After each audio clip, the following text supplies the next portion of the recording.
और फिर कहीं न कहीं से उनको बचाने की ये चेष्टा शुरू हुई। कौन बचा रहा है, नहीं बचा रहा है, आप बहुत समझदार हैं, आप बहुत होशियार हैं, मुझे कुछ कहने की ज़रूरत नहीं है। तो जो बचाने वाले लोग हैं, उनसे अब ये मामला उनके हाथ से निकल गया है।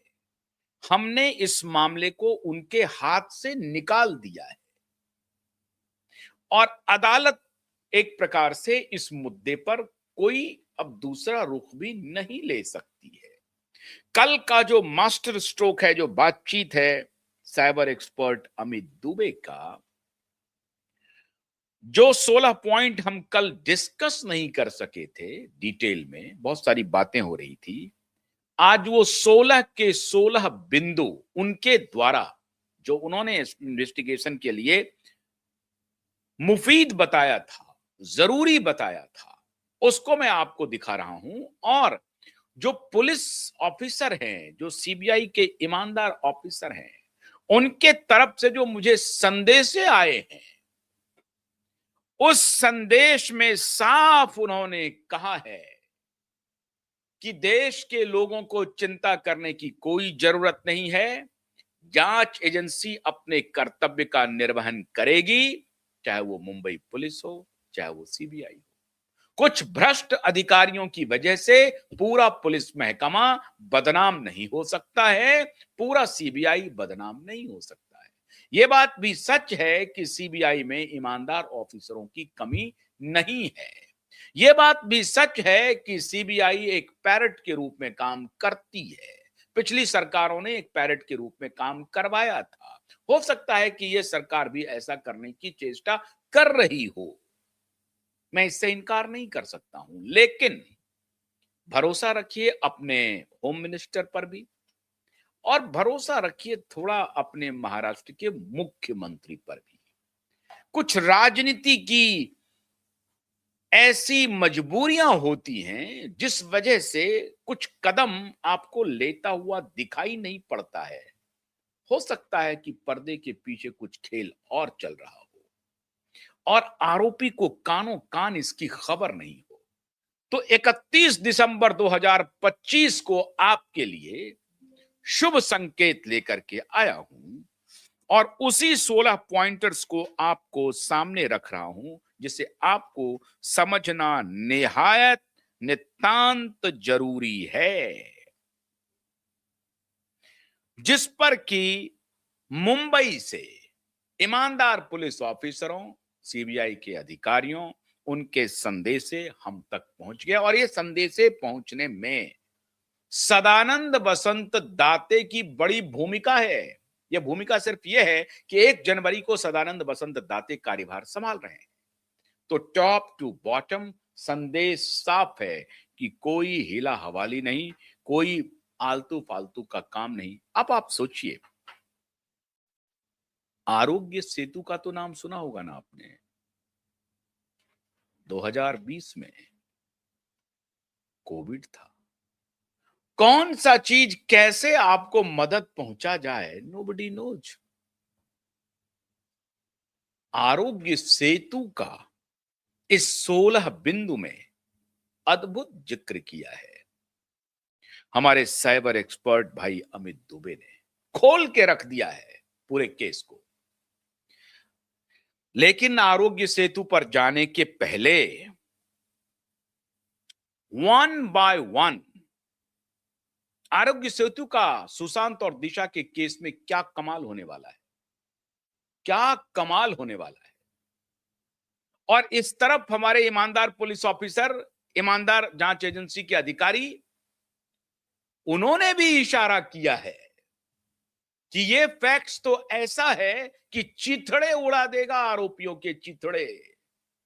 वो बचना चाहेगा तो बच नहीं पाएगा। किस पतली गली से वो निकलना चाहेगा, वो निकल नहीं पाएगा। ये आरोग्य सेतु का खेल मित्रों इतना बड़ा है। और आज सुन लीजिए, सुशांत के परिवार के वकील माननीय विकास जी और माननीय वरुण जी, ध्यान से सुनिए, यह आपके लिए बहुत महत्वपूर्ण शो है। कम से कम दिशा सालियान के लिए तो कोई दिक्कत ही नहीं है, दिशा सालियान के केस में सब कुछ फाइनल है, 20 जनवरी को हो जाएगा, आप बस इंतजार कीजिए। सुशांत के लिए बहुत महत्वपूर्ण है death of Sushant Singh Rajput case, और उसको किस तरह से पॉइंट वाइज इन्होंने एनालिसिस किया है, अद्भुत। डिजिटल फॉरेंसिक इन्वेस्टिगेशन फ्रेमवर्क क्या हो सकता है जिसको सीबीआई ने कोई जांच नहीं की है, पूरा डिटेल आज, या हो सकता है की होगी तो वो सारे डॉक्यूमेंट्स आएंगे, वो सारे डॉक्यूमेंट्स इस आधार पर आ जाएंगे। फ्रेमवर्क अब मैं जरा पूरी तरह से आपको बताता हूं। Framework conceptualized based on inputs from Delhi based cyber crime expert Amit Dubey ji, specializing in cyber forensics and digital evidence reconstruction। इनका स्पेशलाइजेशन है, कल भी मैंने आपको बताया था कि आईआईटी रुड़की के वो ग्रेजुएट हैं और बहुत बड़ी बड़ी टेक महिंद्रा जैसी कंपनी को उन्होंने ग्लोबली हेड किया हुआ है, और भी बड़ी कंपनियों को उन्होंने हेड किया है। कई कंपनियों के मुझे पूरी इस तरह से जानकारी नहीं है, कई कंपनियों में उन्होंने अपनी सेवाएं दी हैं, लेकिन अब उनका specialising in cyber forensics and digital evidence reconstruction. This framework is actionable, evidence driven, actionable भी है, एविडेंस ड्रिवन भी है, एंड लीगली सस्टेनेबल है। सबसे इंपॉर्टेंट बात यह है कि कानून की नजर में ये सस्टेनेबल है, जिसको आप मेंटेनेबल कहते हैं, मेंटेन करने लायक है। अब कोर्ट ये नहीं कह सकता है कि ये मेंटेनेबल ही नहीं है, ये सस्टेनेबल है, मेंटेनेबल है, ये कानून के in the court of law पूरी तरह से इसका संज्ञान लिया जा सकता है। वो पॉइंटर्स है। पर्पस ऑफ डॉक्यूमेंट क्या है? न किसी को फंसाना, न किसी को बचाना, दिस इज द पर्पस।